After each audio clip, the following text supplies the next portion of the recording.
My girls are doing their job.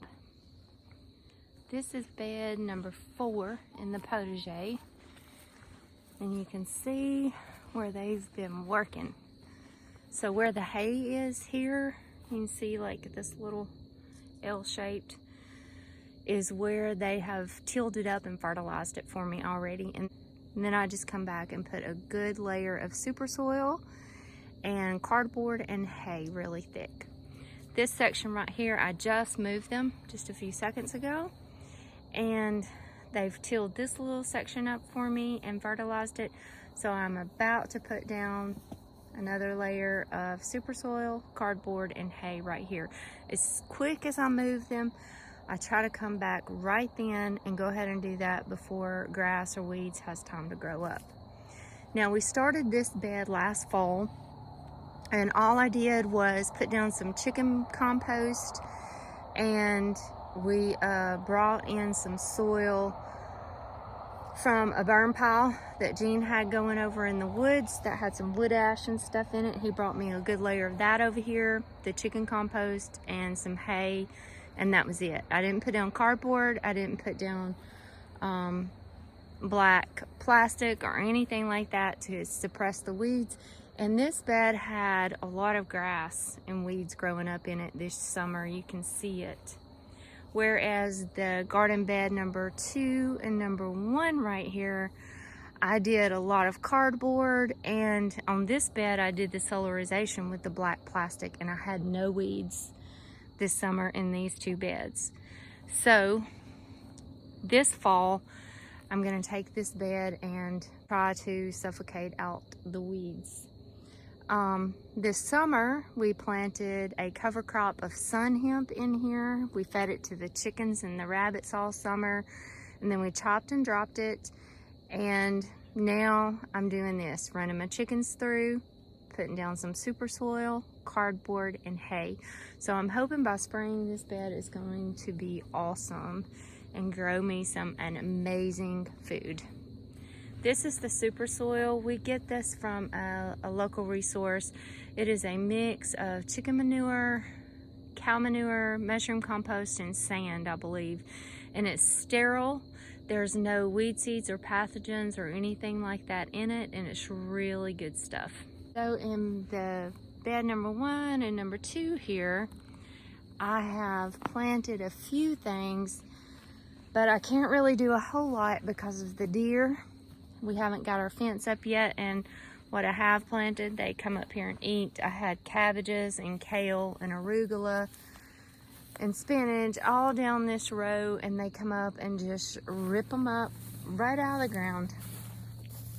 Just rip it, where's it at? Just rip it straight up. So I really can't do a whole lot of planting up here until we get the fence. Mostly there's a deer down there right now just looking at me. But right now we're just focusing on building soil and creating all of these beds. And then we've got to get the fence in. So I'll tell you what I did plant here, and hopefully I get a harvest of it and not just feed the deer. But on these 2 rows right here, in this first half is onions, carrots, radishes.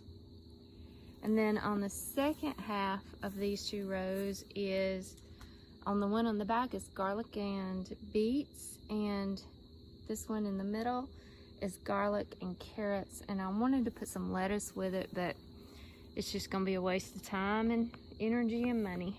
The deer love it. And then on this front row was my cabbage, kale, bok choy, arugula, spinach. I really want to get some more and try it again. We eat a lot of kale, and I really wanted to grow some kale this fall and winter and spring, but the deer are just pulling it up out of the ground, so I don't know. So this is the second bed, and in this one, this whole row, I don't think you really can tell on this one, but there's a whole row of turnip greens down that way. The middle row is a whole row of collards, And this row is, right now, it's just some bunching onions. My friend Jane at Petals shared some of her bunching onions that she's had for a long time. She said they were heirloom bunching onions from France. So I've got these. I'm super excited about that. I wanted to come back and interplant lettuces and spinach and kales and greens, but I don't know. I don't know what I'm going to do about this deer situation yet. So that's all I've got in the garden.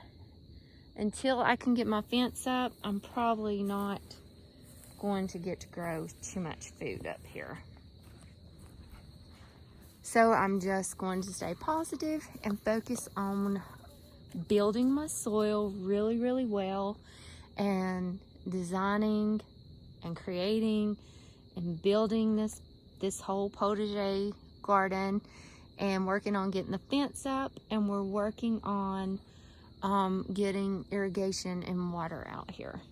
So that's the 3 main goals and focus right now here and in the orchard. It's all about soil, fencing, and water, because without those 3 things, no matter what we do, we're not going to be able to grow food out here. We've just got way too much wildlife. So that's all I've got planted up here. Now in the herb and rose border along here, along the front of these beds, I have added a few things that I'm super excited about. I added some more rosemaries in front of my Clotilde Super roses that's climbing my gate. Beautiful. Look at these beautiful roses.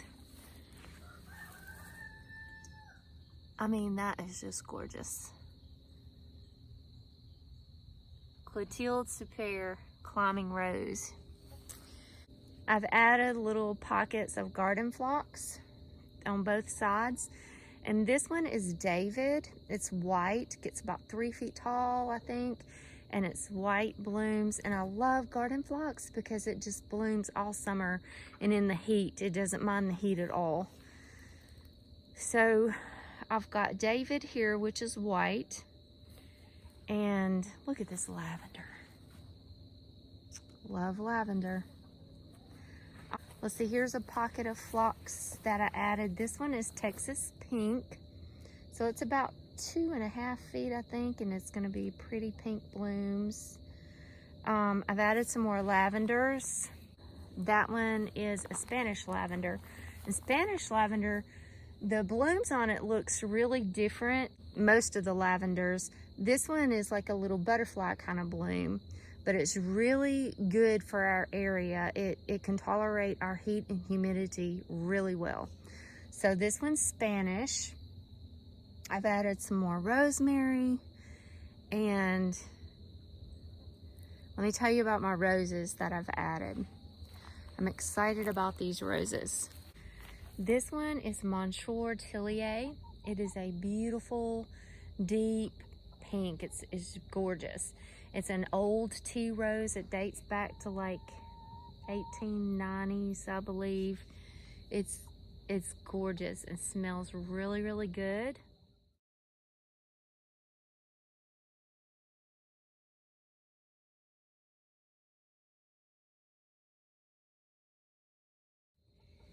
This one is Marchesa Bacella, and my plants, I wonder why they keep dying, and it's because Champ keeps watering them for me.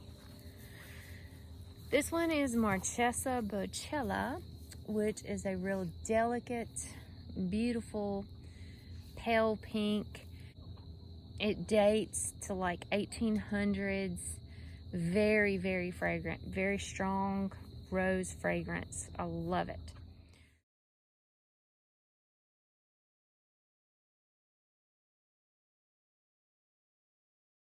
So not only did I choose these roses for the fragrance, the fact that they both repeat bloom, they're beautiful, but also the names. Monsieur Tillier and Marchesa Bacella is very French, so they have to live in the potager garden. On this end, I've planted, let me get down here, this one is Maggie. It's a beautiful deep pink. It's getting dark out here. It's a beautiful deep pink, double blooms, very, very fragrant. It's a beautiful, beautiful rose.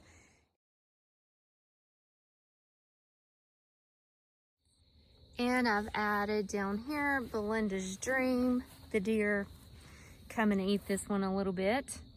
But this is Belinda's Dream. It's not an antique rose, it's more of a modern rose, but it is an earth kind rose. So it has a lot of the characteristics as an antique rose, whereas it's very disease resistant and a very tough rose.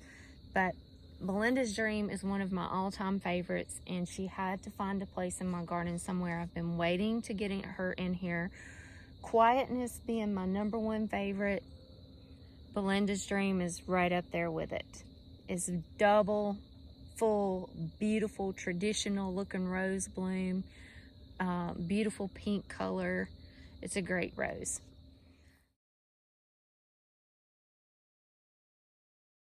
So I've added 4 roses to the potager, and plus my 2 Clotilde Super on my gate.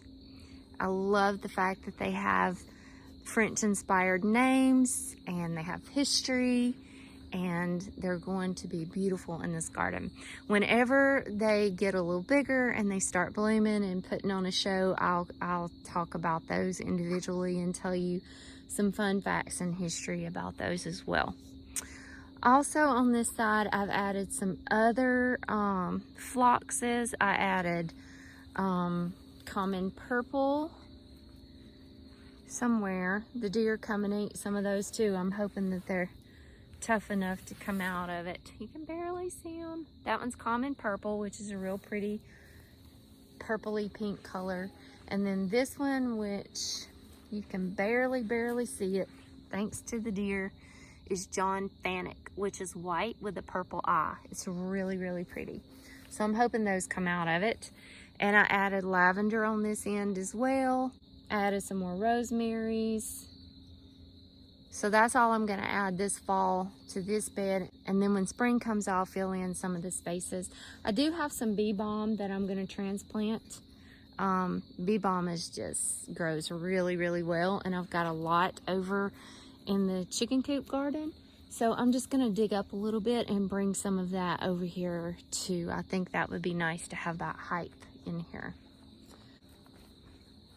It's getting really dark out here quick. I do not like it when it's dark at 5 o'clock. So that's pretty much it for what's gonna get planted in the potager. Like I said, we're just really focusing on building soil, water, and fences. And I'm looking forward to this winter, sitting down at the drawing board and really designing this space. I've got it in my head, but I want to get it on paper and draw it out. So I'm really looking forward to that this winter. I'm trying something new this year. I am doing my fall planting with the phases of the moon. I've never really done that before. And I mean, I totally believe in it. I've just never done it before. So I'm really going to start focusing on planting with the phases of the moon. I am not by no means into astrology or zodiac signs or none of that stuff at all. I'm not into that at all. But I do believe that God created the sun and the moon and the stars and the heavens, and everything that he does is perfect and is in perfect timing and has a purpose, and his design is perfect. I've been kind of reading and researching about this a little bit, and I've planted this fall according to the phases of the moon.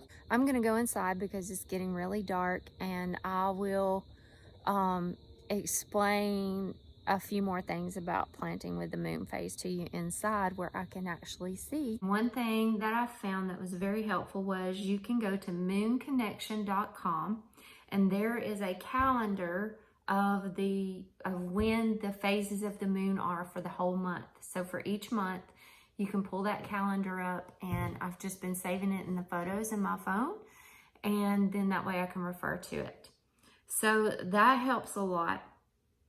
And then what I found that makes total sense to me is there's waxing and there's waning moon phases.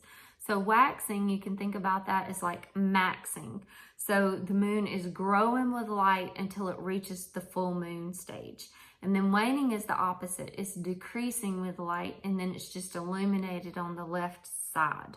So that's waxing and waning. So in the waxing phase, that is the phase from the new moon to the first quarter, and then from the first quarter to the full moon.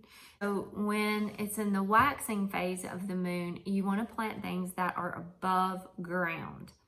So that would be, things like tomatoes, peppers, eggplants, okra, anything above ground. So for right now, it would be things like broccoli, kale, lettuces, spinach, above ground crops.